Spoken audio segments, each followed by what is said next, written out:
This small, locally run farm is home to Mooberry wines and little Qualicum Cheeseworks. These two operations produce a delicious pairing of wine and cheese to excite the senses. I stopped by the farm and spoke to owner-in-chief cheesemaker Nancy Gourlay. After living in Europe for a number of years, the prospect of coming back to Canada and not having ready access to artisan cheeses was downright depressing.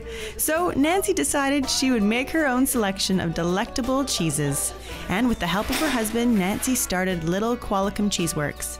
In 2004, they moved their operation to Morningstar Farms, a 100-year-old heritage dairy farm. Well, the farm itself is over 100 years old. And so it started out a long, long time ago with a combination of a few pigs, a few cows. He grew some crops and vegetables and things like that. So it's always kind of been a multi-aspect farm. Of course, when we began, we didn't have too many resources, and we started out on a leased dairy farm just about a kilometer away from here, down the road actually.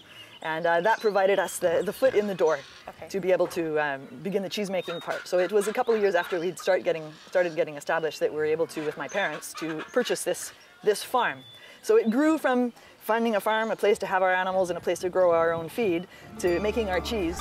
And the cheese-making operation has grown, from hard cheeses such as Monterey Jack to melt-in-your-mouth brie. Nancy oversees a busy operation that produces them all.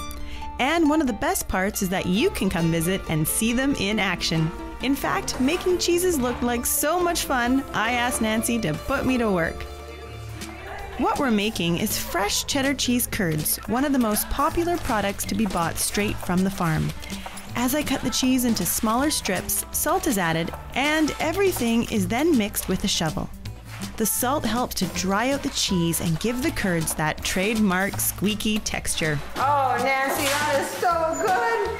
After all that hard work, I was thoroughly parched. So I headed over to the gift shop to meet Mooberry Wine's chief vintner, Phil Charbois. We're strictly a fruit winery. We don't make wine from any grapes, mostly because I'm the winemaker, and the kind of grapes that I would like to make wine with don't grow very well where we are right now. So we decided to fit into our schedule, we would use fruit, because I can use frozen fruit. Phil began the winemaking operation 2 years ago. Mooberry now offers 12 different types of fruit wines, varying from different types of berries to orchard fruits such as apples and pears. How do these wines compare to, say, your Merlot or your Cab Sauv? Or you can't really compare. I mean, they're not. The chemical makeup of the fruit is not the same as a wine grape. There's not the same acid composition, and there's no real tannins involved in the winemaking. So you don't have that real astringency when you're drinking this wine that you would get with, say, a full-bodied red. It's just an entirely different type of wine. Both the wine and cheese made on Morningstar Farm are available at shops across Vancouver Island